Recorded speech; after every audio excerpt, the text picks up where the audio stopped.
drivers. They are the ultimate cliche. Men cut bigger than life, willing to risk it all on a single turn. CBS Sports presents live from Milwaukee, Wisconsin, the Milwaukee 150, the Rex Mays Classic. Sponsored by Yamaha Motorcycles for the street, the trail, and the track. By DuPont Rain Dance Car Wax. Rain Dance keeps on beating, keeps on shining, rain after rain, wash after wash. And by the new J.C. Penney battery. It's the last battery your car will ever need. Here at Milwaukee, Wisconsin, I'm Ken Squire. With me is one of the all-time greats, Dan Gurney. Brock Yates will be working in the pits today, and the big question today is, why is car number 25 in the Danny Ungaius team the team to beat this year, Dan? They've won 3 of the first 6 races. Ken, I think Danny's nickname probably says it all, and they call him Danny on gas. He really does run the car very, very hard. He has tremendous reflexes. He just can sense the car being on the limit, and that's where he runs it. He's a great thrill to watch. As a Hawaiian teenager, his only ambition was to excel in motorsports. From motorcycle victories in the islands, he graduated to the mainland. And in those funny cars, he would dance and wheel-stand his way to victory time after time in the quarter mile. And then on to the top fuel dragsters, where again he proved that he had the capability of beating anyone. He was tutored by Mickey Thompson, one of the great veterans of all kinds of racing. And that's indeed what Danny Ungaius wanted. He wanted to be in that fraternity of Indianapolis car racers and was willing to work at any task, even a water boy for Joe Leonard here, while he himself was a national title holder. He wanted to go Indianapolis car racing. Today, he and his Ted Field Interscope team, they're the ones to beat when the Indianapolis cars gather for battle. Danny Ungaius, quiet, sincere, truly a racer's racer. A year ago, Danny Ungaius came to Milwaukee for the first time, qualified well, but then it ended short for him as far as this 150-mile event was concerned. We'll see what happens this afternoon. Right now, let's see what's happening with our pit reporter, Brock Yates. Ken, I'm here in the pits with one of the greatest names in international road racing, Jim Hall, the father of the famed Chaparral sports cars, who came to Indianapolis a couple of weeks ago and won the first time out with his Lola and Al Unser. Congratulations, Jim. What problems do you face this afternoon? Well, this afternoon we're sorting out a new car again, and we don't really have this car up to par, but we think it's going to run pretty well. How about fuel? You got 88 gallons for 150 miles. Any problems there? No, I wouldn't think so. On the short tracks, the drivers are out of the throttle enough that we'll get the fuel mileage all right. It's a busy weekend on the motorsports calendar, along with the live coverage of the Rex Mays 150 today. This has been the weekend of the Swedish Grand Prix and Formula One championship racing. What happened to Mario Andretti? We'll have that story for you a little bit later, and we'll look at the starting lineup for the Rex Mays Classic right after this.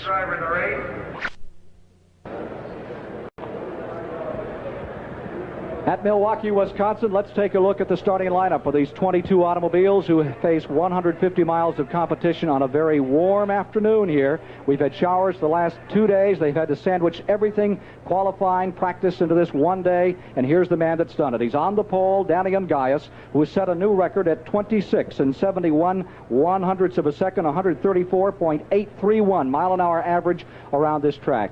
He's really a phenomenon, Dan Gurney. Ken, this car has been phenomenal this year. It basically is a Grand Prix car, and Danny has really learned how to drive it.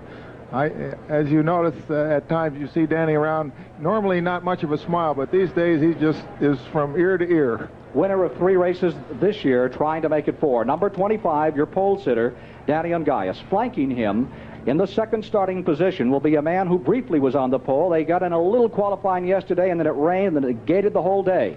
Tom Sneva, defending national champion from Spokane, Washington, one of the Penske PC6 automobiles, carrying the number 1 as the defending national title holder. Daniel?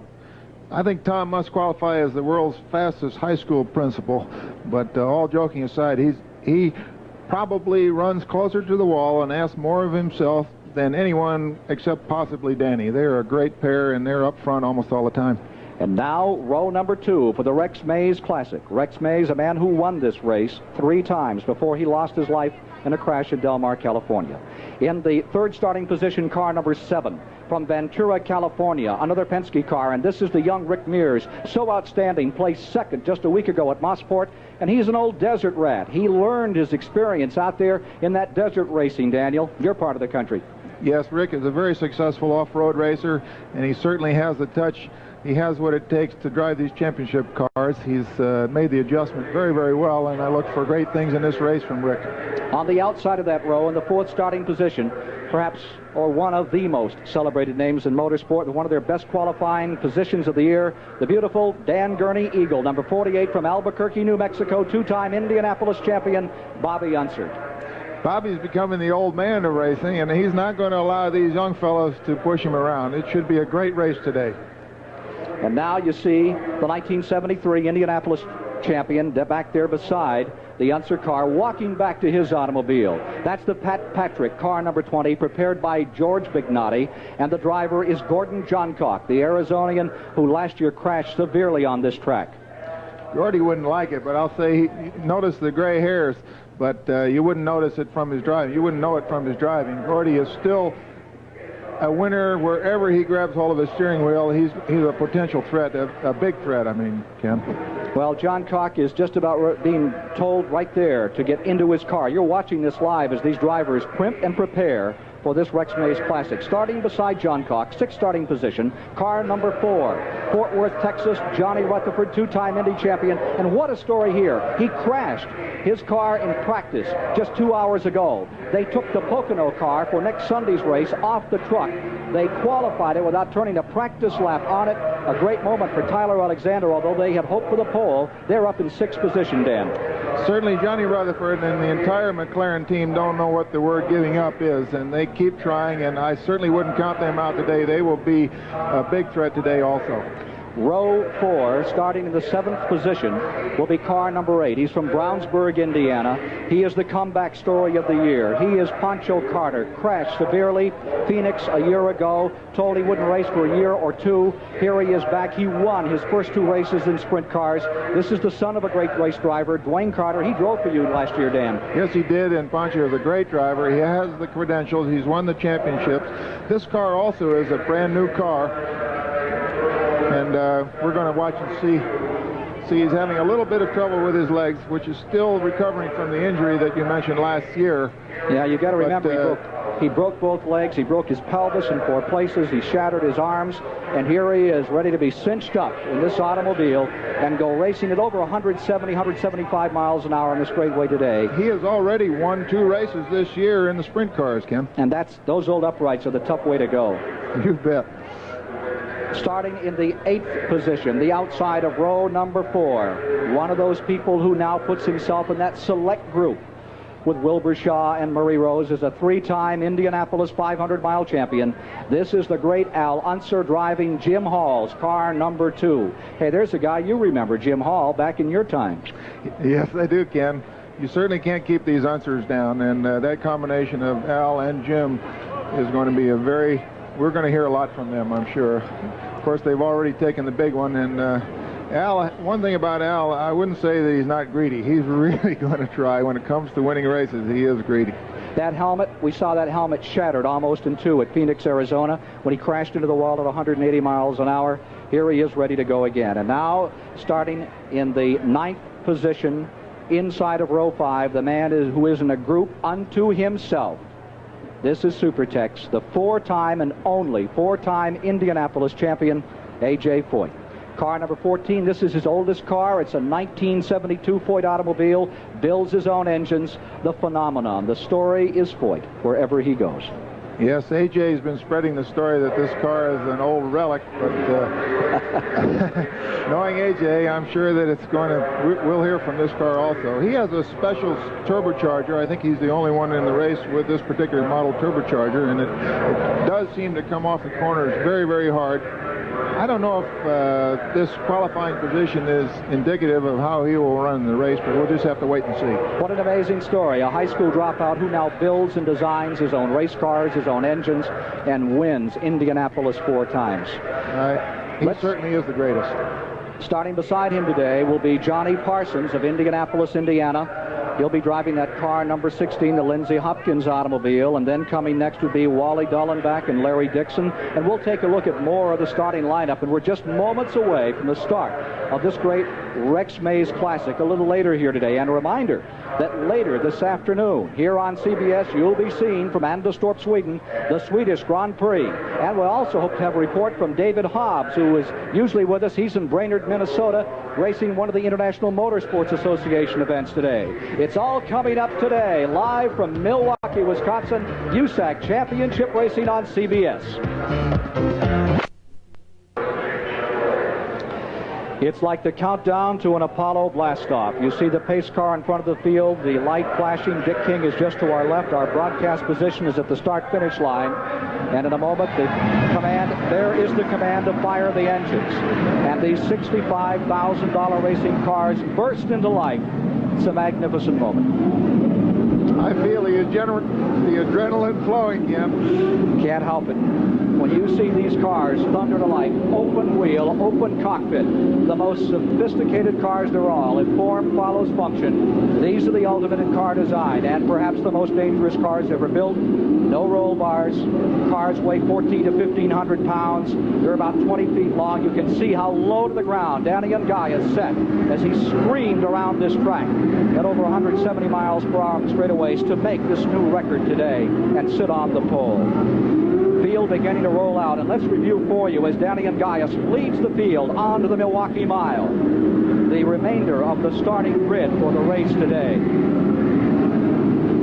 Field beginning to thunder.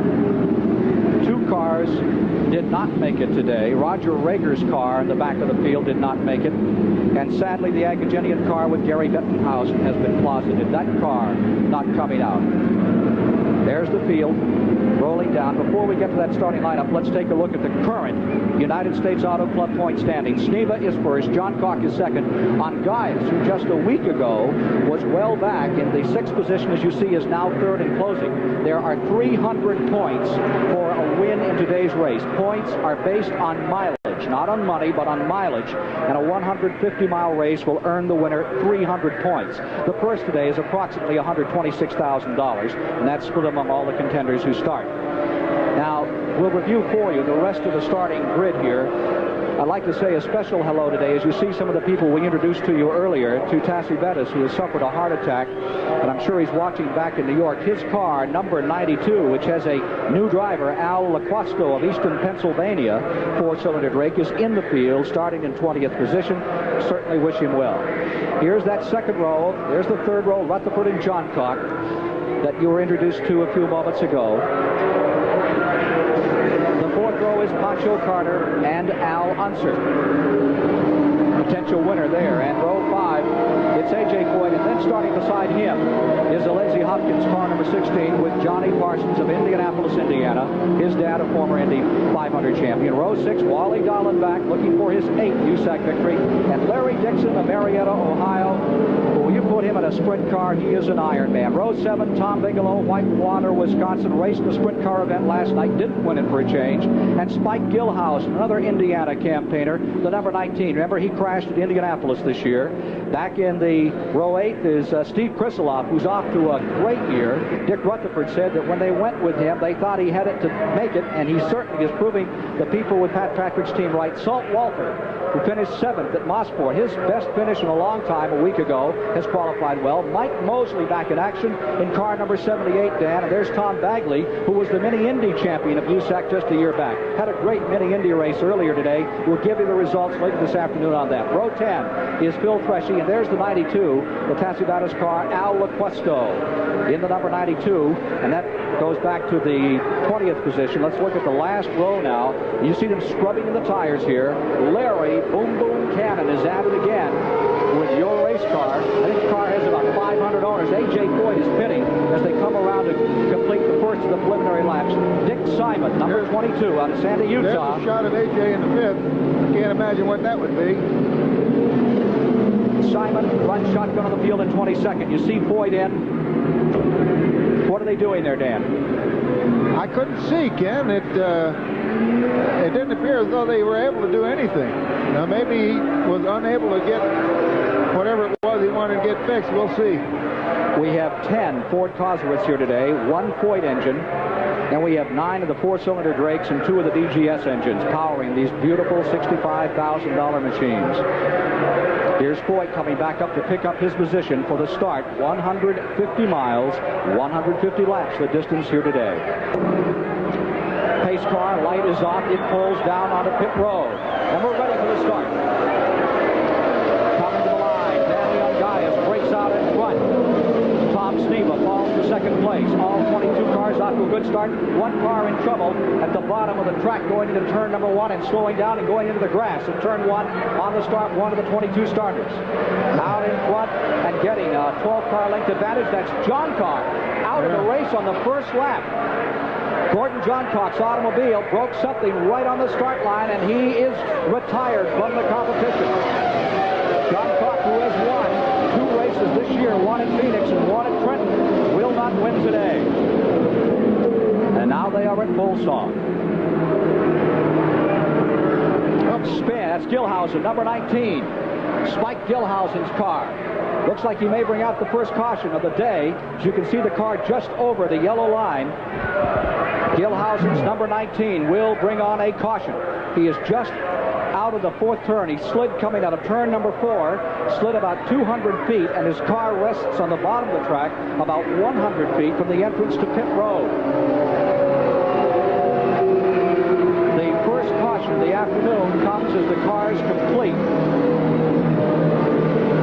You know, Lap 2. Ken, this track, although it seems fairly smooth, when you get going very fast as these cars are, there's quite an undulation coming off that last turn, and it has a tendency to want to spin the car. That's probably what happened right there. Gilhausen, who walled the car at Indy, has trouble here in turn number 4. John Cox's car is down here, and his mechanics, George Bignati and company, have rushed down to turn number 1. Looks like he might have broken a transmission on the start and eliminated one of the top contenders here today. The Pat Patrick number 20 with John Cox at the controls has retired in the early going. Here you see the safety car bringing Ungaius by as the yellow flag is demonstrated to the field. It is Sneva in the 2nd position. 3rd is the Dan Gurney Eagle, number 48, being driven by Unser, and 4th is Johnny Rutherford in a car that wasn't even supposed to race here today.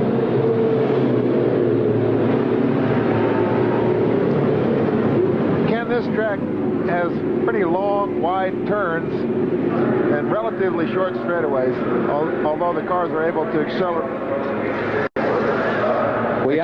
up to 170 miles an hour. It puts a great premium on braking, and that's probably the most difficult thing to learn to do in racing. Get on the calipers. Right. Coming around for green. We understand we may be coming up for green this time. Let's see, safety car does have the light off, indicative of a start. After the first caution period of the day for Gilhausen, spinning in turn 4. Safety car is in, and the field is once again seeing a green light. Sneva first. Or rather, Ungaius first, Sneva second. It is Bobby Unser in 3rd.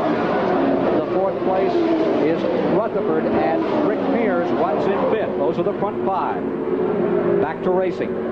Long straightaway right there into turn number 3 is where a year ago John Cox crashed so hard backwards, spent a couple of days in the hospital and had a severe headache for a long time after.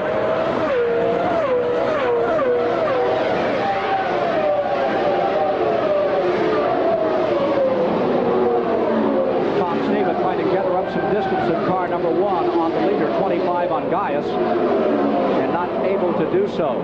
Ungaius seems to have that Bell's Parnelli Ted Field automobile really hooked up this afternoon, and he has a good advantage over the 2nd place automobile. Car number 19, Gilhausen, incidentally, is now coming back on the track. The man who spun just a few moments ago. Here he is coming back out on the speedway. Leaders snarling down line. That's always a dangerous time, isn't it, Dan? When a guy comes out, if he gets out just an extra foot or two at that slow speed, it's like running up against a wall. Their only barrier there is that yellow line that they're not supposed to cross over. Ungaius well in front. Can he stay there? A year ago, the car did not stand the gaff and broke. Here he is back to the stripe. Pancho Carter in the pits. Something wrong with the Lindsey Hopkins car. Number 8. Bad break for Carter in the early going. Talking to his crew. Looks a little warm down there today, Dan. Yes, car's very low to the ground, too. You can see all the heat coming from the turbocharger. Oh. Here's Ungaius, right out to the wall. That's the point where you really test a driver at full speed, where he aims that car head on for the wall and jams the throttle down ever so lightly. The turbocharger kicks in and moves him like a rocket down these straightaways. Danny Ungaius leading as you're watching live the Rex Mays Classic from Milwaukee, Wisconsin, with Tommy Sneva in second. Bobby Unser running well in third.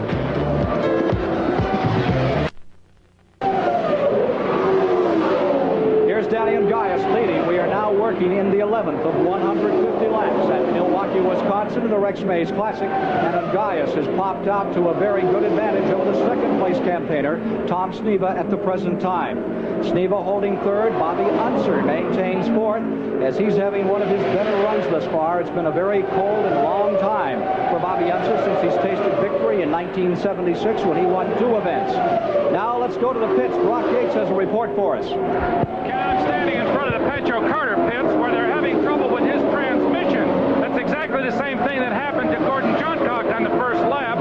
George McNutty, his chief mechanic, reported to me that he could not get the car into second gear. So we got some transmission problems with 2 favorites. And I guess, Dan, that's exactly what happened to your boy, Bobby Unser, up at Mosport last week. Transmission troubles, is that right? That's right, Brock, although it seems to be doing all right now, thank goodness. Well, here you see lap traffic. There's first lap. George McNutty, his chief mechanic, reported to me that he could not get the car into second gear. So we got some transmission problems with 2 favorites. And I guess, Dan, that's exactly what happened to your boy, Bobby Unser, up at Mosport last week. Transmission troubles, is that right? That's right, Brock, although it seems to be doing all right now, thank goodness. Well, here you see lap traffic. There's Boom Boom Cannon. Exploding by him comes number 25, Ungaius. He's into lap cars. He's moving around Dick Simon's machine. That's hairy business in heavy traffic with the tremendous speed these cars can turn. Look at that, Ken. He passed one on the inside and one on the outside, right around the outside of the corner. You know, he came out of drag racing, and he is so smooth when you put him on any car. He's done some pretty good road racing, and notice here today on a mile oval, he looks like he's done this all his life. I don't know what the gap is to second, but Danny really is in control at the moment. We'll check it out and get a time differential for you between the first and second place automobiles as they come around. Here's Ungaius to the line, running in first, and second place is about 2 seconds back, the Tom Sneva automobile, car number 1. Ungaius has won 4 races when he started this year, and there you see that second place car, Tommy Sneva, just moving around those same lap machines that a lap ago Danny Ungaius had to deal with. We have car 8. That would be Pancho Carter now out of his car. Carter has climbed out of his car, so 2 of the serious contenders today have already fallen by the wayside. What a bad break for Carter. This guy's still looking for his first championship car race. He's won in midgets. He's won in dirt championship cars. He's won in sprints. Sooner or later it has to happen for Pancho Carter in the championship automobiles, the Indianapolis type cars, because he is certainly one of the top drivers. Let's go to Brock Yates down there with Pancho Carter. Joe, it looked like transmission problems. Is that what it was? Yeah, it's either something in the transmission or in the clutch let go. We're not sure.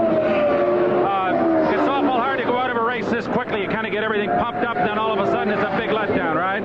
I guess we can just go drink Budweiser earlier. Well, you can go up and talk in the booth. You did a terrific job for us in Texas. I'm sure you got a future there if the racing doesn't go well. Okay, thank you very much, Brock. Maybe I'll make it up there. Okay, a disappointed Pancho, but we know he'll be back. Okay, Ken. Nothing disappointing thus far on Danny Ungaius as he hangs the car right below the yellow line, entering turns 1 and 2. And that's where it really gets bumpy. That really takes the suspension for a beating. It certainly does, Ken, but doesn't appear to be bothering Danny. How much of a beating can that suspension take? These cars are so delicate before they really get in trouble. Well, that's very deceiving, Ken. They look delicate, but after they go through running on these high tracks, they have to be very, very strong.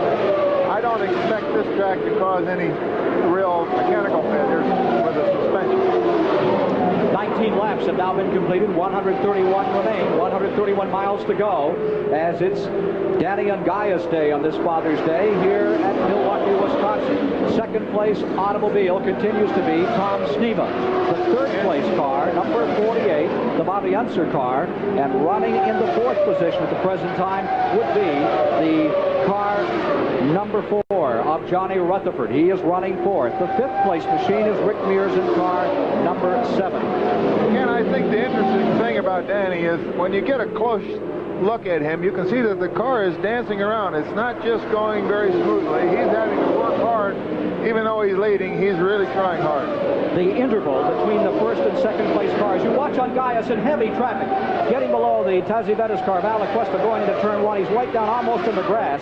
Interval is 2 7/10 of a second. Back to the second place runner, which is Tom Sneva. Sneva has yet to win this year. Ungaias has won 3 times. But in the points, Sneva with consistent finishes, he hasn't done worse than a 4th place finish this year, leads the USAC standings. There's Sneva darting, diving down below a car in turn number 4. Below Laquesto and back to the line he comes another time. He's got some chasing to do if he has any intention of catching Danny Ungaias here this afternoon. Ungaias first, Sneva second, Unser maintaining third, Johnny Rutherford stabilized in fourth, and young Rick Mears looking good in the Milwaukee 150. As Danny Ungaias continues to lead, Al Unser is running the 6th position of the Jim Hall car, and running in 7th right now is Wally Dallenbach. Now there's Salt Walter being lapped by Danny Ungaias. Let's go to Brock Yates in the pits. John Cock with me, who was a shocking and a very, very early departure from this race. Gordon, what was it? Well, it's strictly my fault, Brock. I'm down in front straightaway for the start, and we were in second gear, and I went to go to third and just missed the gear, and, you know, you work the throttle and everything together, and I just got down the throttle too quick when I missed the gear and probably bent the valves in the engine, I imagine. That 19,000 RPMs didn't help the motor at all, huh? Well, it didn't go that high. It went high as my tack went 12. It's just too much. Okay. Good, pretty good humor for a very early departure. He knows he'll be back again. Back to you, Ken. Gordon John. You saw A.J. Foyt pitting just a moment ago, and that was an unscheduled stop, Ken, for car number 14, and we saw A.J. come in. Yes, it was. It looked like they changed the right rear wheel, and he was right back in the action again. Interval has expanded to 2 8/10 seconds as Danny Ungaias just does not let up in car number 25. The Samoan-born racer is looking very good. He has moved to 19th in the overall standings of the United States Auto Club in career victories, winning 1 race last year, 3 this year, total of 4. That ties him with Hurtubise, McCluskey, Gary Bettenhausen, and Mike Mosley. And when he had won 1 race, he was back there with in what they call 33rd spot. The all-time winner, of course, A.J. Foyt with 59. Looks like 60 will not be this day. He'll have to wait for Pocono next Sunday if he wants a crack at that. Talk about not giving up. Oh, here Foyt comes A.J. back in the pits. Unscheduled stop. He passes the water up. It's a dark day in Texas. Look at the heat off the back of that car. Yes. He's probably speaking on the radio, Kim. They don't know what to do. Something's amiss on car number 14, the Gilmore car. It comes back out with that special wing in the front, sort of a double wing look to it. He comes back out. He'll try to test it on the track and see what's wrong. A bad place for a test bed here as we are 20 laps, 130 remaining into the Rex Mays Classic, live from Milwaukee, Wisconsin on CBS. There you see number 25, Danny Ungaias, your leader. And a reminder here that the CBS Sports Spectacular on next Saturday at 5 o'clock will be bringing you the Charlotte World 600 highlights from perhaps the most amazing race that's ever been run at Charlotte, North Carolina, with 6 cars badly to the finish line. And if you forgot what happened, watch next Sunday, because 3 of them didn't make it. Here's Ungaias in front. Again, if you notice, Tom Sneva is not very far behind me. Danny cannot afford to make any slip whatsoever. Tom is pressing very hard. They're both working their way through traffic. Sneva trying to gather up some ground and move in here. Brock Yates has a report on A.J. Foyt.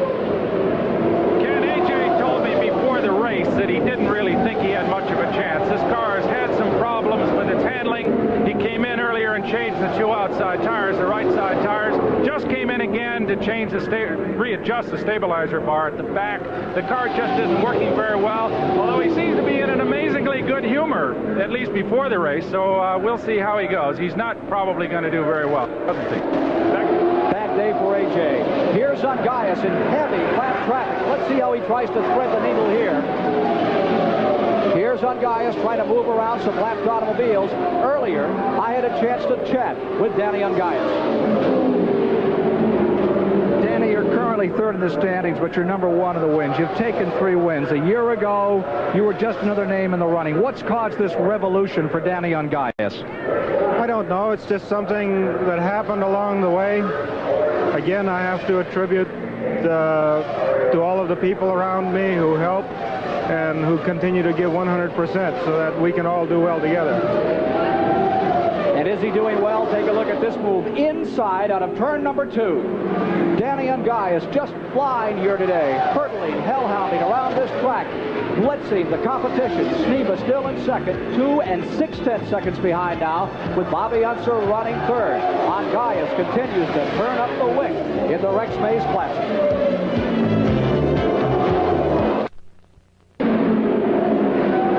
Freshy, who qualified 19th for this event, is in the pits. This is an unscheduled stop for his car number 87. Freshy is in. But the man who is of the moment, thrashing around this mile racetrack, is Danny Ungaius. Here he comes, ready to put a lap on Mike Mosley as he scoots into turn number 1. The phenomenal Danny Ungaius. He's been running some sport car races, giving our old pal David Hobbs the jitters in race after race this year. He's been out here in championship car racing. Here he is diving under 2 cars and getting fought a little up here in turn number 3. We've got a great shot of coming off of turn 4. You can watch this bump that unsettles the car right there. See how it shakes the car? That's really difficult. Looks like a... Look at it. Just turn that wheel and go right down to the inside and finally put Mike Mosley away in car number 7, put him a lap down. Mike was not easy to pass, even though he's being lapped. One fine driver, Mike Mosley. The throttle turn, or rather the steering turn on these cars is so slight, Dan, to get them through a corner. How about telling me how much? Well, I think that Danny probably doesn't move his hands more than about 3 inches, and if everything is right, you'd make a lap without moving it more than about ½ an inch. But in the traffic, or if the car gets unsettled over a bump, why, you might have to move it half a turn, which is getting serious. Dan, they say that competitors, there's Tom Sneva running back there in second place, interval 2 7/10 seconds from the leader back to the second place car. They say you always want to be smooth and make 1 pass through a corner. Now, you've sat on the pole here at Milwaukee yourself. Can you make it in 1 pass around Milwaukee? Well, being smooth is it's difficult to say just being smooth, because you're trying to be smooth as hard as you can, which is very, very difficult. That's how you squeeze the speed and the time out. You want every little hundredth of a second. Bobby Unser back here in 3rd spot, car number 48. Unser running in the 3rd position. And he's running back a couple of seconds from the 2nd place machine. Ungaius streaks to the line, leading the field. Bobby seems to have pulled away from 4th place, Johnny Rutherford. There's Danny again. There's some of the scorers doing their job, keeping track of these cars per lap. All important here because of the fuel situation on these cars. Now, how many fuel stops will the cars make today, Dan? I believe they'll make at least 2. And how much fuel was allocated for today's race?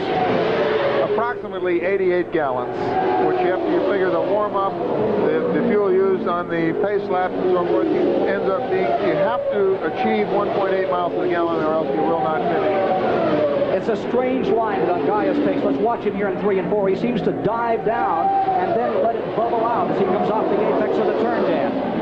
Well, here's that bump again. Watch it shake the car. Ooh. And I imagine inside that car, that's really a whack. He's trying to gauge just how close Tom is behind him, and I think he probably has more, but he's trying to conserve that car. He doesn't have to finish very far ahead as long as he's ahead. The race is yet to unfold, I'm sure. Here he is back in traffic. Let's see how he deals with, not sure if that's Cannon or Larry Dixon he's working on here. I think it's Larry Dixon. Could be Gil. Ooh. Look at that. Ouch. And he has to shut it down. See that? Ooh, boy. He gets pinned right down below the line and pulls away. Flat tire on Dick Simon's car. Dick Simon's left rear. Yes, indeed, Dick. It is a flat, and it is on the rear. There's his crew out. They're giving him fuel at the same time. I don't think they realize that he needs a tire yet. Oh, here it comes. When would you? That'll really that looks hurt. Dangerous to me when you see that fuel coming out over that hot automobile like that. Yes, it certainly is.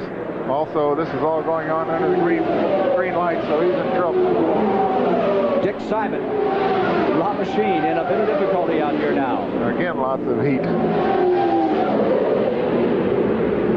That about does it for Dick. Trying to push Simon's car away, and something else is amiss on Dick Simon's automobile.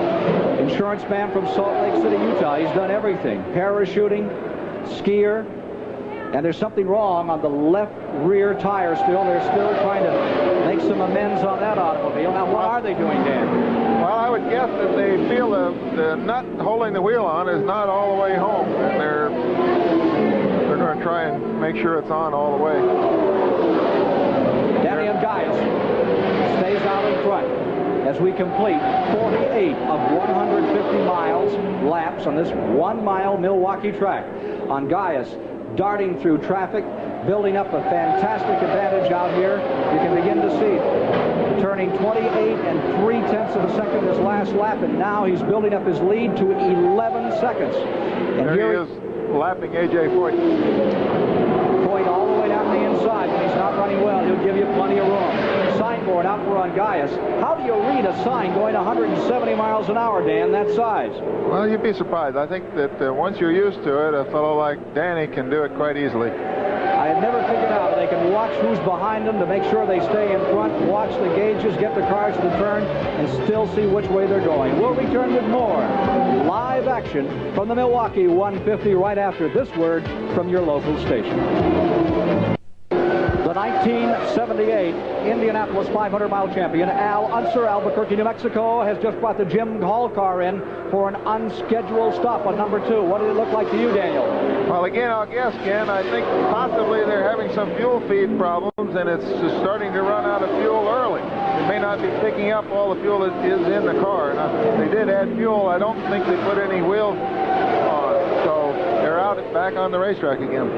First place automobile, and here's A.J. Foyt in still another time, his third stop of the day, and now it's a conference call out there on car number 14. We're also seeing car number 24 coming into the pits at this moment, who is Tom Bigelow. He's driving the Sheldon Kinser car.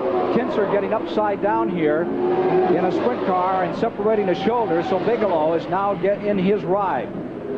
Car number 24 getting ready to come out, the Wilkie car out of Milwaukee, Wisconsin. Tom Bigelow, very good sprint car driver. And here's Sneva, second place campaigner, now in the pits. On Gaius, leading the event. This would move. Now, Tom is having a stop on the green light. Now, that is unusual. I'm surprised that he would have stopped at this point in the race. We've also seen Salt Walter coming in here. Did you see that? Getting on the gas, it really lit up there and spun the tires. They almost ran into the pace car. Yeah. On Gaius, staying out in front, still building up a big lead. Dick Simon is just repitting his automobile, and we are showing 55 laps complete, 55 laps down in this 150-mile, 150-lap event. And now I would say this is pit time, because we're watching as several cars are coming in. Tom Bagley, Steve Krisiloff. What a story on Krisiloff here in the car number 40 this year. He's done just an outstanding job with this machine. He's had an up and down career, had done sports car racing to begin his career, came out of the championship cars, was picked up by the Pat Patrick team, and has really had pretty good luck. He's fourth in the standings. He started the season with a second-place finish at Phoenix. Lost an engine at Ontario, California. The worst finish he's had this year has been 8th. He looks super strong in Indianapolis, Ken. We understand that in 2 laps, the leader will pit. Now, what are the problems when you come into the pits and you're the driver in the car, Dan Gurney? What are the problems that you face when you try to bring that car in, keep it under control, and then get it through the gears and back out? Well, of course, you hope you won't make a mistake such as overshooting the pits or late braking, and yet you don't want to go so slow that you'll just waste a lot of time. It's just as much a race during a pit stop as it is out on the racetrack. The clock is running, and you can win or lose during a good or a bad pit stop. So the pressure is really on. Amidst all that noise and all that seeming confusion and turmoil, here's car number 25 around the 3rd and 4th turn. Amidst all that confusion, how do you keep that engine running? How do you hear it? We're watching this today. I think it's very difficult, but I think race drivers develop the ability to concentrate under this really difficult environment, and their senses are tuned to hear just those things, and that's the way they have to cope with it. It doesn't always work, but a fellow like Danny is certainly, he has the touch. Expecting Danny and Gaius to pit this time around. How difficult are these cars to shift? Actually, they're quite good as far as shifting goes, Ken, if everything is working correctly. Your hand probably does not have to move more than an inch to change gear. That one on Gaius signaling that he's coming in. Moving in is Danny and Gaius. Brock Yates is right there in his pit area. Let's go to Brock. Into the pits. They're going to change the 2 outside tires. The 2 right side tires are being changed. About 35 gallons of fuel goes on. This car has air jacks, so the car just leaps off the ground with a little application of compressed air. Half happened in the right front tire man. His job's done. Rear tire's on, and he's underway. A good quick stop. Beautiful pit stop on the leader. Unser has come in. You see Johnny Parsons in. All the leaders now pitting. We are at lap 61. We are at lap 61. Here is Rick Muir's automobile, number 7. He's coming in one of the Penske PC6 automobiles. Rick is leading as he comes in, Ken. Wholesale change of positions here among the leaders as they all elect to come in here at the 60 through 63 or 4 lap area of the race. Johnny Rutherford is inheriting first position in all this, but he will shortly have to pit, and the lead would be reappropriated by Danny Ungaius before too much longer. So as the pit stops continue, Rick Mears comes back on the track in one of the Penske automobiles, and we'll be back with more live of the Rex Mays Classic.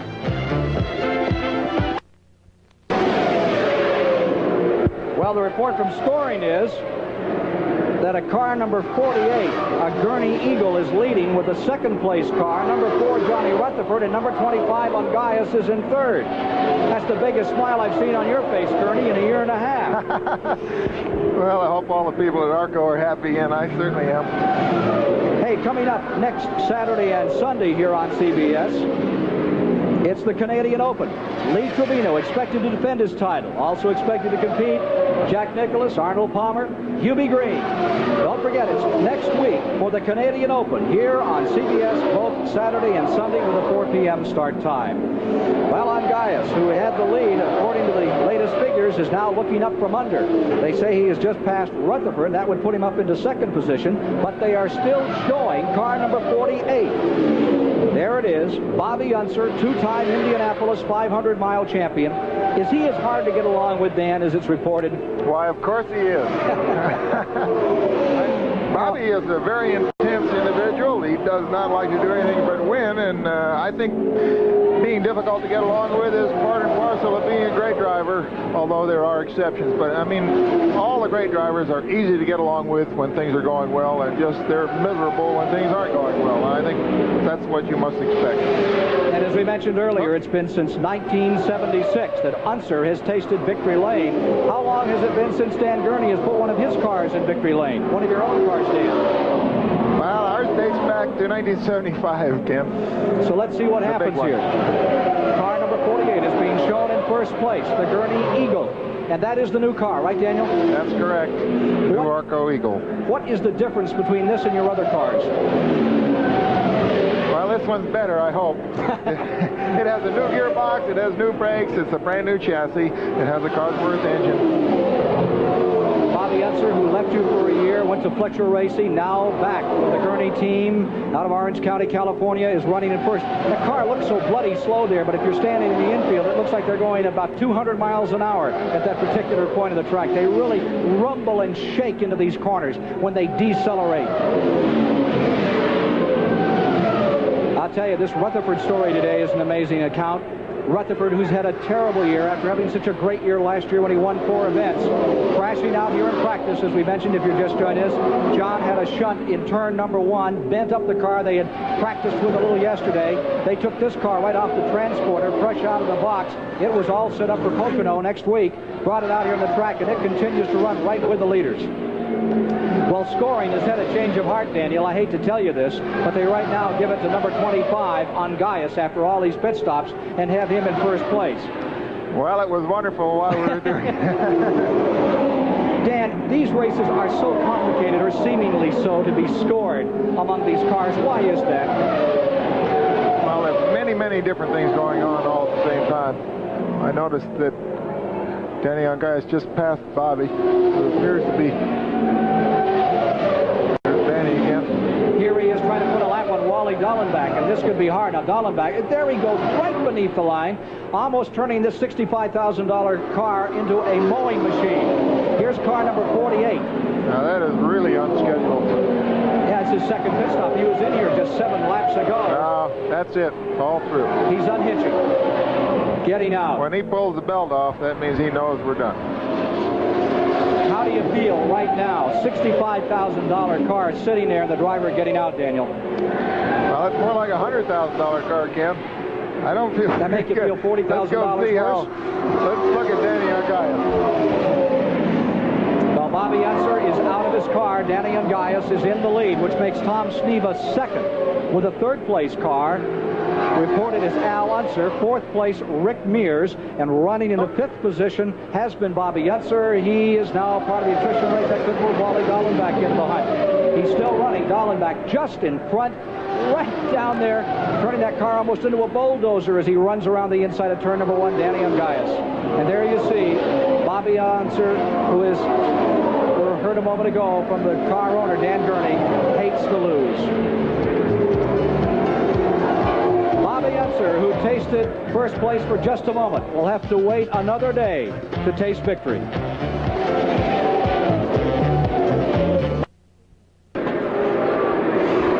The interval between this car, Danny Ungaius, and the second place car of Tom Sneva is 2 and 8/10 seconds. We are 77 laps and miles into the 150-mile Rex Mays Classic, the Milwaukee 150. Ungaius leading Sneva by 2 and 8/10 seconds. Let's go to the pits. Brock Yates.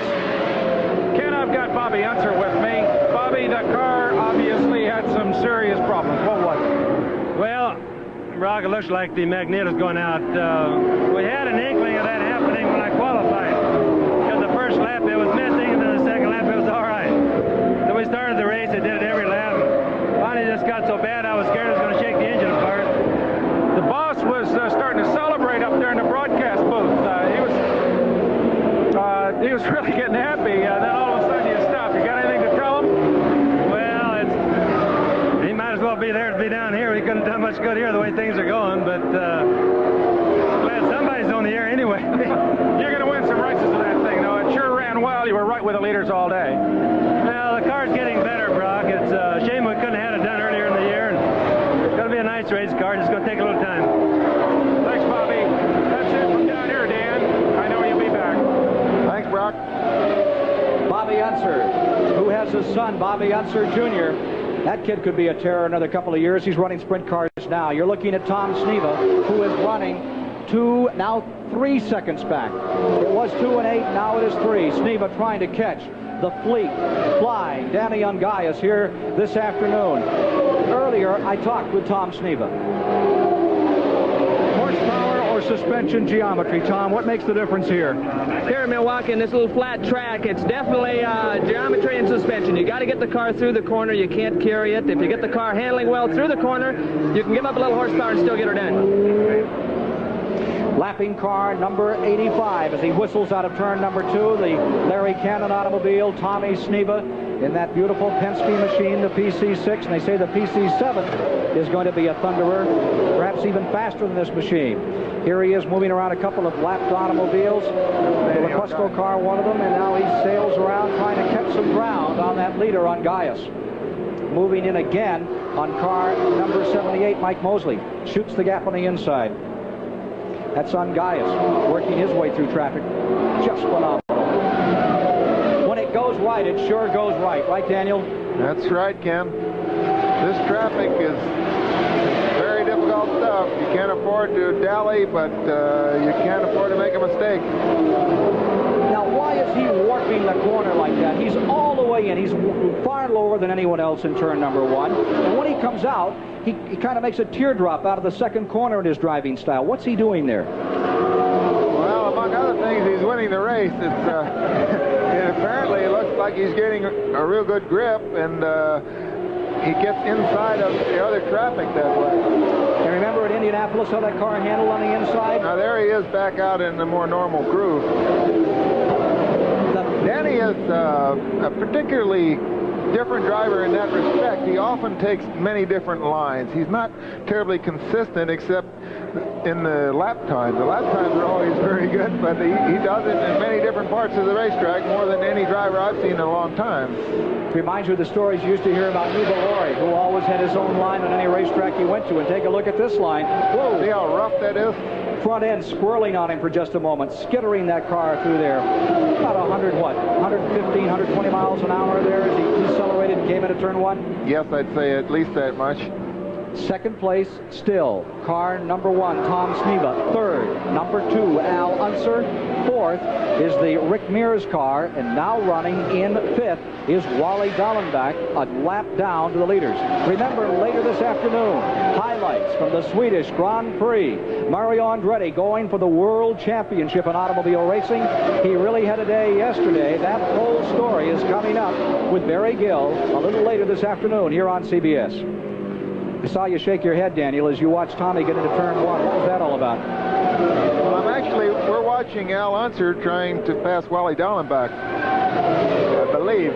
You are correct. That is the third place car trying to put Dallenbach a lap down to the third place automobile. He gives a lap down to first and second place. They're really racing hard. 2 old campaigners. Well, Al Unser certainly a surprise this year with that phenomenal victory.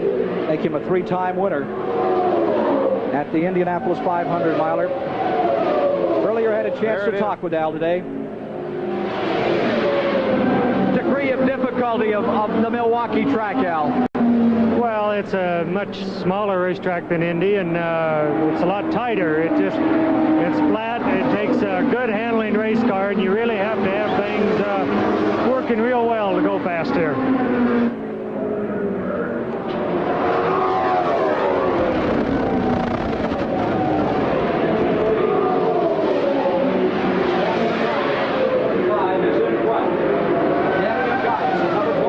Continues out in front. Second place automobile, car number 1, Al Unser. And this phenomenal Carnelli Jones, Dells Melitich automobile still has it all hitched up. Can it stay there from lap 89 to lap 150? We'll find out as the afternoon progresses here on CBS.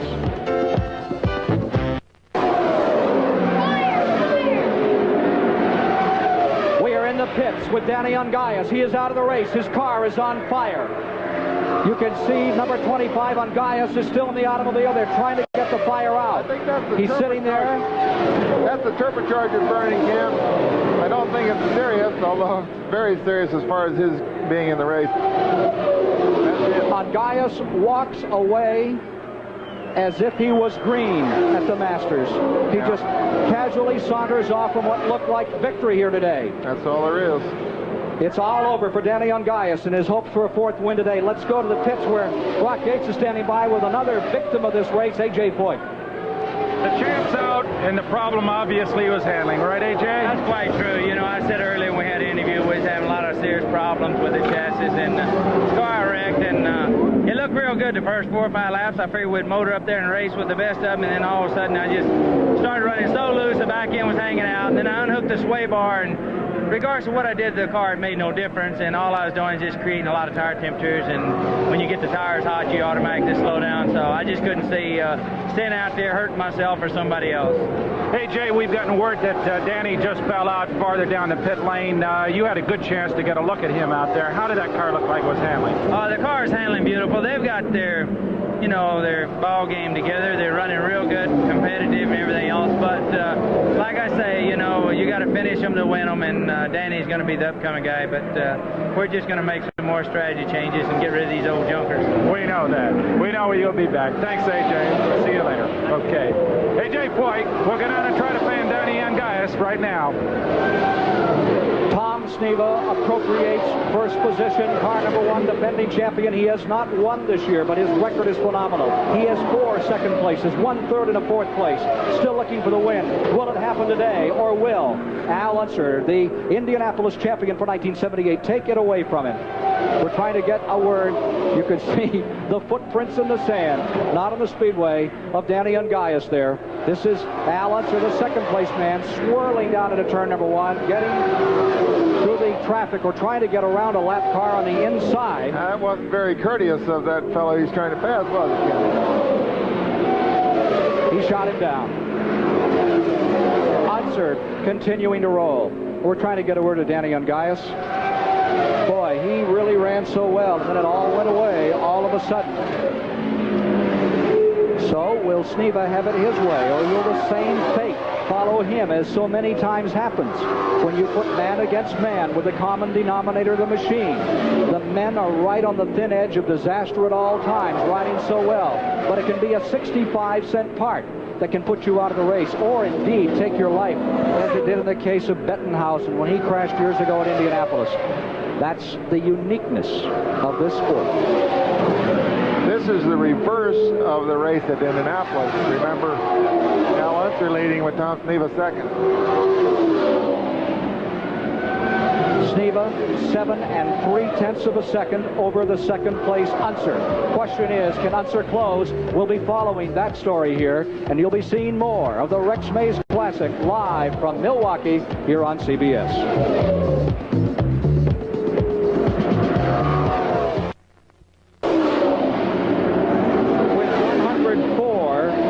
Complete and 46 laps to go, Tom Sneva has been leading Al Unser, the second place man, who is just pitted, by 6 seconds. And now, of course, that interval begins to get wider. The third place car number 7, Rick Mears, with the 4th place, Johnny Parsons, and 5th, Wally Dallenbach.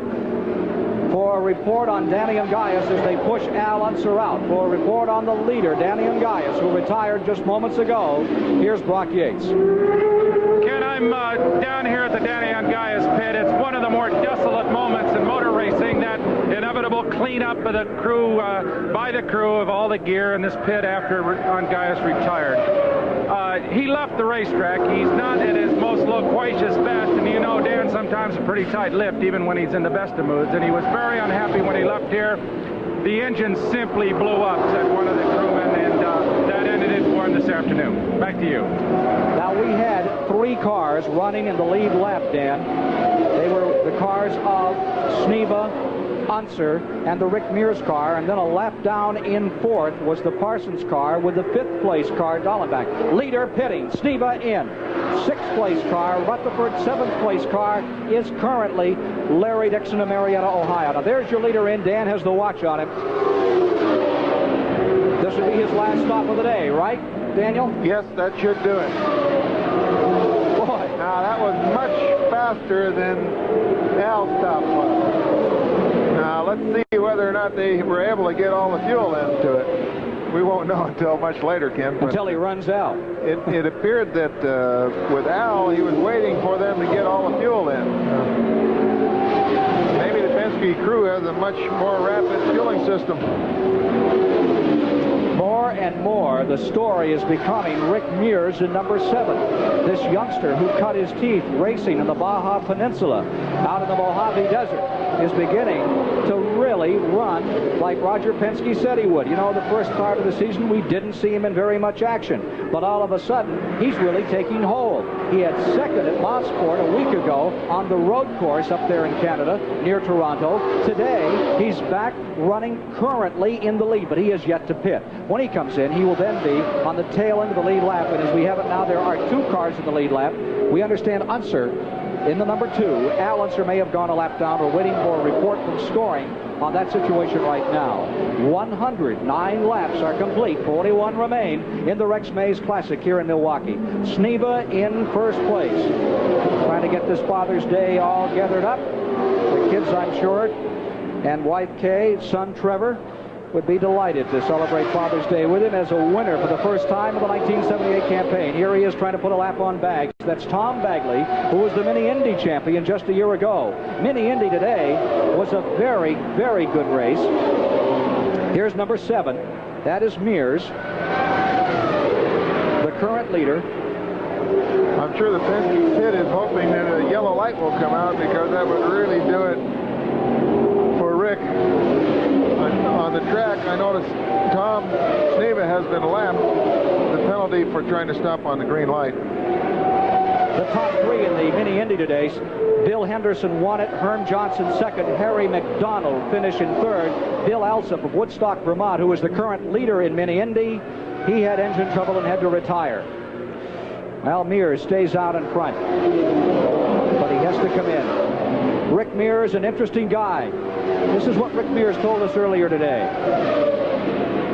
Rick Mears, does it give you a tingle? Is it kind of fun to see yourself out here in championship racing in front of thousands, where you used to perform in front of a few desert rats and armadillos? Yeah, it does. I really enjoy it, but when you're running, you don't think about that at all. You're just, you're busy worrying about what you're doing and how things are going and what you need to do to make it go quicker, and so you don't really think about it much.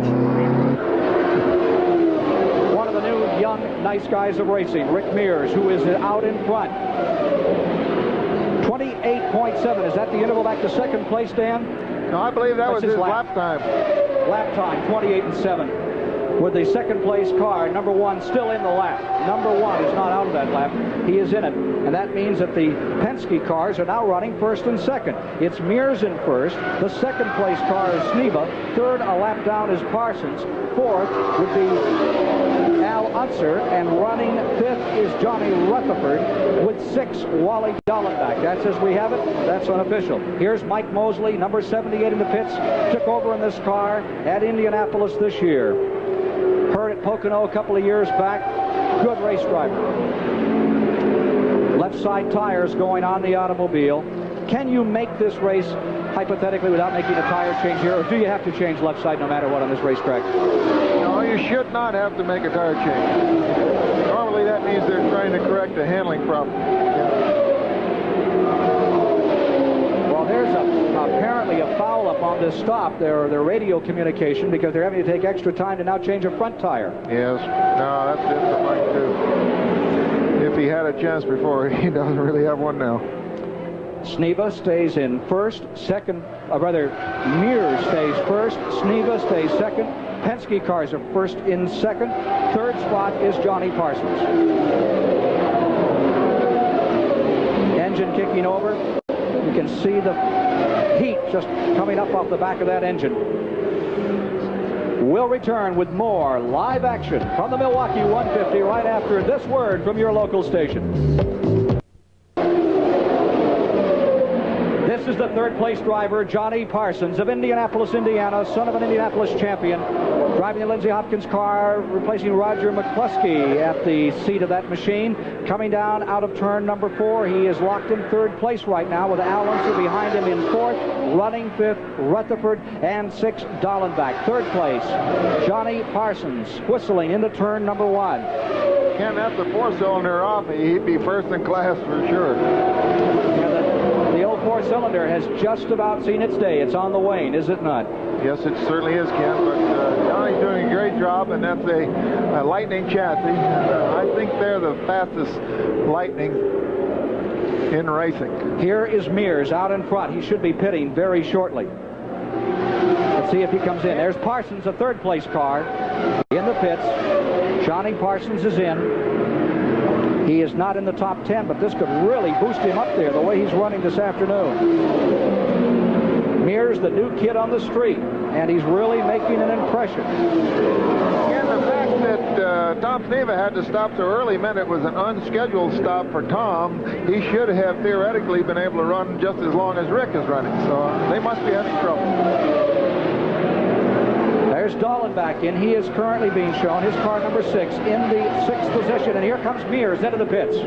Let's go to Brock Yates with his pit stop with the leader. Did you notice that puff of smoke, Kim? Here's into the stop. The Penske crew jumps into action. The air jack's up on the car. They're not changing the right side rubber. Quick fuel on board. Down off the jacks, and he's underway. A very good stop. That's hard to believe, Ken. That was a 10-second stop. They do have a very fast fuel rig, I can say that.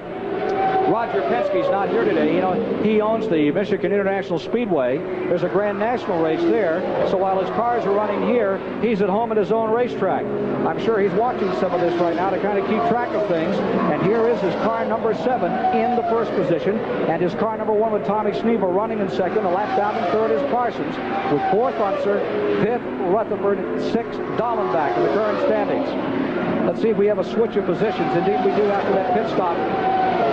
It'll be Sneva in first. I understand Penske has flown him, that he is here now.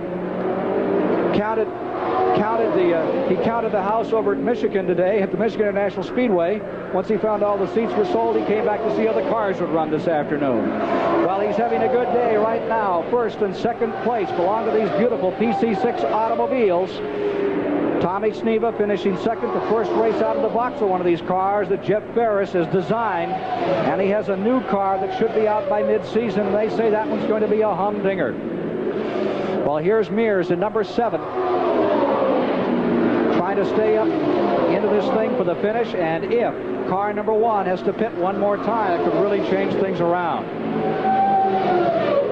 Car number 2, Al Unser's automobile, remains a contender, and Unser, Dan, may not have gone a lap down. Getting a word from scoring now that indeed might be the case, that Unser would be in that lead lap. Well, it's certainly possible. Sneva, the leader, going into turn 1. Although Al did have to make what would be an unscheduled stop for some reason. Just the same way that Tom Sneva did. I don't quite understand that yet.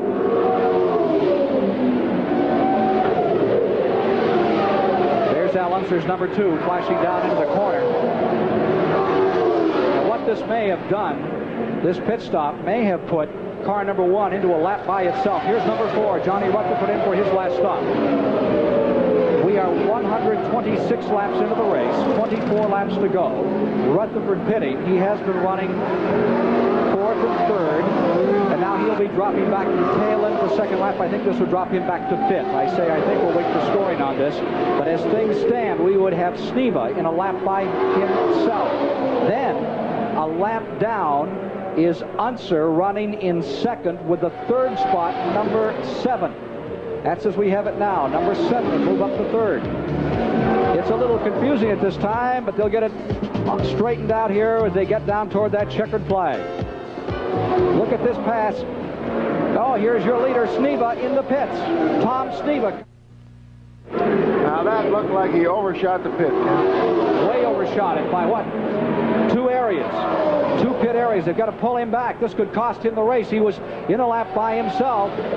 This could cost Sneva the whole game today. He has some other problem, I'm sure. There are 128 laps now complete. 22 remaining. Problems on the leader, Sneva's car. And it goes like this. Unser in that lap down, and here comes the nose of the car. They're having to restart it also, Ken. Looks like he killed the engine as well. Al Unser may be in for 2 straight. Unser is leading. Mears is second. Parsons is third. Those cars that were running the lap down are now naturally in the lead lap, with this man who was running a lap unto himself having trouble. There's Rick Mears, and there's the story. It is a battle for the lead. Cars numbers 2 and 7 are getting together just at the end of the day. 129 laps complete, 21 to go. And Mears is battling Unser for first place as the attrition rate continues to climb here in the Rex Mays Classic, coming to you live from Milwaukee, Wisconsin. Pushing off Sneva's car. That'll be the first time this year the car has not finished. In 6 previous races, he's never done worse than 4th. Look at this battle for the lead. Coming down the main straightaway. It is Unser in number 2 in front. And right behind him in your upper screen is Rick Mears battling the veteran. I'm sure that Lola that Al is driving seems very wide to Rick. It's a David and Goliath situation here. Here's Al Unser with that tons of experience that he brings to championship car racing. Rick Mears, the new kid on the block, fighting, staying right there with him as they circulate through turns 3 and 4.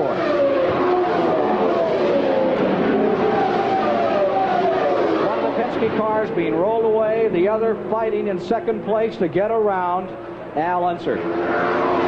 Unser is always a handful. Unser going for another one. This would not be 2 straight because he ran Mosport a week ago, but it would be 2 straight on the ovals. Tommy Sneva conversing with his crew. He still has the balaclava on. He's about to take it off. That extra fire protection gives you another 30 seconds in case one of these cars erupts. And here is Sneva for the first time this year not finishing in the United States Auto Club Championship event. And here comes on the inside as they're working through. That is the leader working a lap car.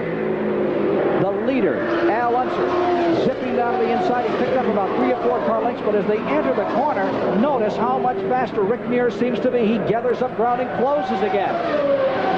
Battle for the lead comes down the main straightaway, escalating the speed to over 170 miles per hour, then diving like old World War II fighter planes into turn number 1. Mears has never won a championship car race. The man he is dicing with, well, he is now second in overall wins, second only to A.J. Foyt, with 33 wins for Unser, 59 for Foyt. Mears trying to win his first here this afternoon, and this one's turning into a Donnybrook. They're really in a tussle. 135 laps have now been completed. Laps running out. Who would you bet on right now, Dan? Well, I'm wondering whether Al will have to stop once more or not. It is possible that he will. I'm putting my money on Rick at the moment, although I know he's never won a championship race before. I have the feeling that Al is having to cope with a little bit more of the handling problem than Rick is, but Al certainly has the savvy, the traffic know-how, and he's going to be very hard to catch. 77 Walter went down below the line to let those leaders go by. There's Al Unser in number 2, Rick Mears in number 7. And there's Roger Penske here today talking with Tommy Sneva, who just had one escaping. He had it right in his grasp. He was about to put this race away, and then it slipped away from his grasp. 14 laps to go. Here's the conflict up in front, back into turn number 1. Unser just in front, Mears just in second. The Jim Hall car first, the Roger Penske car in second. Any instructions to those drivers on the radios right now? No, there certainly isn't. They would never interrupt them at this moment. Mears looked like he wanted to do a shot on the inside. He comes back to the outside. The crowd is just up and cheering. Back into the main straightaway. Al Unser first. Mears goes to the inside. He tries to get beneath him. Unser shuts him off. How would you do it, Ken? Well, how would I do it? You're right. I'd sit right up here and watch it with you. I'd put it in the wall on the first lap, I'll tell you that. Well, he's going to try something else now. 12 laps to go. In the pits, Brock Yates. You're watching a race out there between 2 guys that were well behind you. I'm sure that's a very frustrating moment now. What happened? Well, we had some kind of fuel pickup problem. We got fuel in the tank, but it isn't picking it up, and you know, so we just can't pick up any more fuel. We don't have any in the tank to put any more in, and so we're out of business. You just totally, the car's running fine other than the fact it doesn't have any fuel on board. Is that right? Yeah, the car's been working super all year. You know, the car gets through the corner as good as anybody. We just haven't been able to go down the straightaway and get the fuel mileage, and we thought we'd solve some of that problem, but it looks like we still need to. Okay. Thank you, Tom. Okay. 10 10 laps to go. 10 laps remaining in the event. Just 10 laps to go. The dice is for the lead. The leader is Al Unser, 3-time Indianapolis champion. The second place, a relative unknown, Rick Mears, as we get down to the finish. Dan Gurney called it right. He said that this car might have to make one more stop. It did. Al Unser is in the pits as the laps run out. There are 5 laps remaining. Rick Mears is in the lead. Here's the replay. You see Unser in the lead as they come up on a lap car, and all of a sudden he begins to run out of fuel, and Mears on the outside goes in front, and Unser slides it into the pits, and now he's out of the race. Al Unser is out. Now tell me about it. It looked like the same malady that put Tom Sneva out. I think that they had already put all the fuel in the car, and they couldn't pick it up. Almost the identical fault, and yet here comes Rick Mears in what should be an identical car, and he's getting great mileage, and it looks like he has the win. A year ago he was sensational as he just got started, and this year he's going to win one. Rick Mears out of Ventura, California. Laps running down, 147 complete. Salt Walters just pitted again. He's coming back on the track. There is Johnny Rutherford's car, number 4, and he has appropriated second position. Johnny Parsons just pitted his machine late in the going, and Rutherford in this backup car after shunting his car for this race is running second. There's Al Unser just standing there looking dejectedly down the track at a race that seemingly, like Sneva, he had right by the neck and was holding on to it, but it scribbled away from him. Not a happy man. $240,000 winner in Indianapolis. Today it came so close, but ended so far away. If looks could kill, I think that'd be a dangerous one. Here is Rick Mears. I saw this guy race in the desert and win a year ago, and I can't believe he can be this smooth, because in the desert all you do, white flag, 1 lap to go, is bump and jounce and leap 40 and 50 feet to the air. It's like watching an old Chipwood stunt show at the same time trying to run a race. And here he is doing so beautifully all day, staying in the hunt, and now he is about to taste victory for the first time in his career. And this great racing crowd, he's slowing a little. He is slowing. Fuel problems too. Mears is slowing. He's up in turn number 3. Here is Johnny Rutherford, the second place car, coming around. Is that right? Here is Mears in turn 3 and 4. He's trying to bring that car down. He's on the inside of the track. He is down on the inside. He's trying to bring it through. Here comes the Rutherford car. Mears trying. You can see him shake the car, trying to get more fuel to it. He's coming to the line. He's running out of time. Checkered flag is up. Mears wins it. Rutherford finishes in second, 20 car lengths back. Unbelievable. He won't make it around. The car is coasting down to the turn number 1. Well, maybe it will. Let's see. Talk about pressure. Dan, now, didn't you have that happen to you in the Grand Prix one time? The car ran out in the last lap? Oh, sure. Yep. Ken, you can see there's the old guard, and there's the new. There is a whole new generation on Gaius and Mears just coming on. Here's Johnny Rutherford finishing in second, and after all the terrible luck that Team McLaren has had this year, that's a good finish for Tyler Alexander, and let's wish that team well in the remaining races on the United States Auto Club this year. We'll be having an interview with young, sensational Rick Mears live at Milwaukee in just a moment. Here he is pulling in after having fuel pickup trouble in the waning moments of the race. Rick Mears wins his first race here at Milwaukee.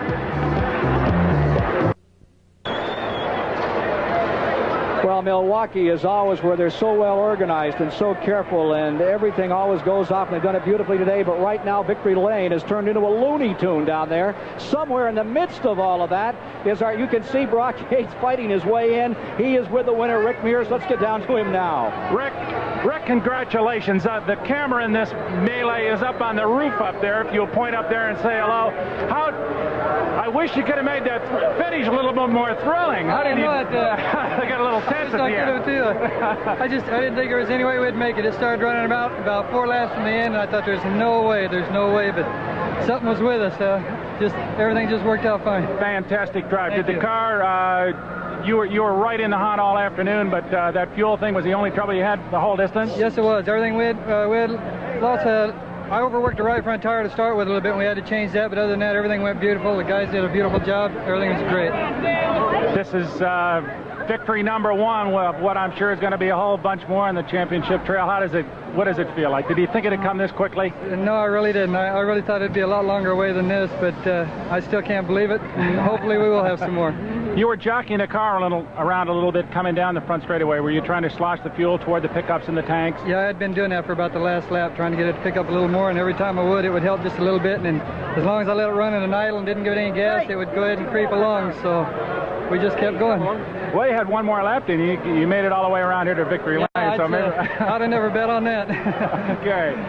A very happy crowd around you. We're delighted. Everybody, our heartiest congratulations on your first championship victory. Thank you very much. Okay. Back out of this mob, Ken. A very, very happy Rick Mears. A little surprised, man. He really didn't expect to do it, I don't think. But I'm sure Dan Gurney knows about these thrilling finishes. He had a couple of them in his career. I remember one when you won it, ran across the finish line on the starter motor down at Daytona. Dan, do you remember that? Daniel's on his way down to there you right now, Bob. Yeah, he's stepped into this massive confusion right here. Daniel, you remember a couple of finishes, I was just saying, like Rick had, where you were sure that you just weren't going to do it, and the car kind of coasted across the finish line. That was a little too close for comfort, for certain. Rick deserves the win. He drove a great race all day. Very nicely prepared car. Excuse me. You had a good chance to watch him down on the... we're in a little bit of trouble here. Here we go. We're looking at up there, Dan. You had a good chance to watch him from the booth. He looked like he was very, very smooth going into turn one. Had it under control. Picture book race. He didn't take any unnecessary chances. He drove hard, drove well, didn't make any mistakes. He was fortunate to get good mileage. Drove like a typical Californian, I'd say.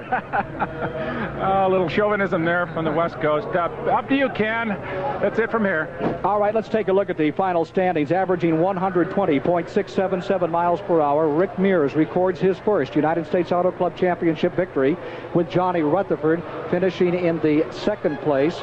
Finishing in third was Wally Dallenbach. Fourth today, and Steve Krisaloff keeps on coming on stronger. Krisaloff fourth. Fifth was Larry Dixon. Finishing sixth today was Al Unser. Seventh was Johnny Parsons, who retired in the 142nd lap of competition. We're getting ready now to show you the Swedish Grand Prix from yesterday at Anderstorp. So let's go to that report from Barry Gill.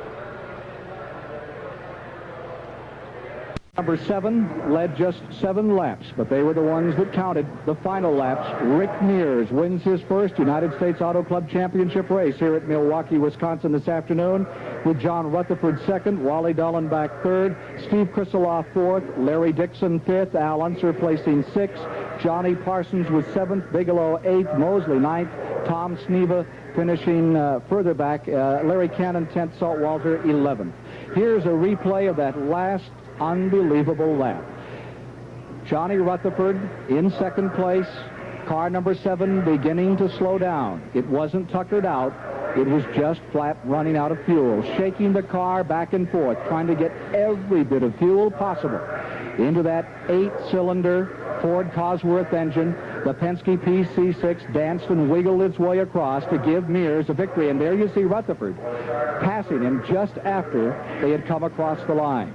That's how they finished today in the new standings in the USAC Championship Trail. Sneva first, John Cox second, Angaya slips back to fourth, Krisaloff moves to third, Al Unser still fifth, Dallenbach sixth, A.J. Foyt is seventh, and along with the story of the winner today, Rick Mears, the story of the second place competitor is important.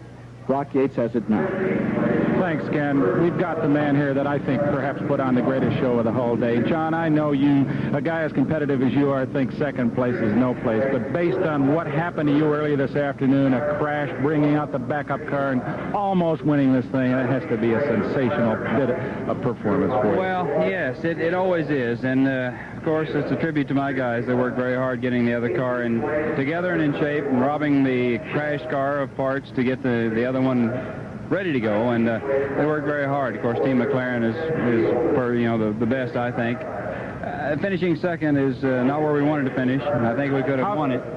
How close were you? Could you have gotten them? Well, about 25 yards. It was so close that it made me wonder if maybe where the line was, because it's not very clearly defined in the shadows down there, and I thought maybe we might have done it, but it was close.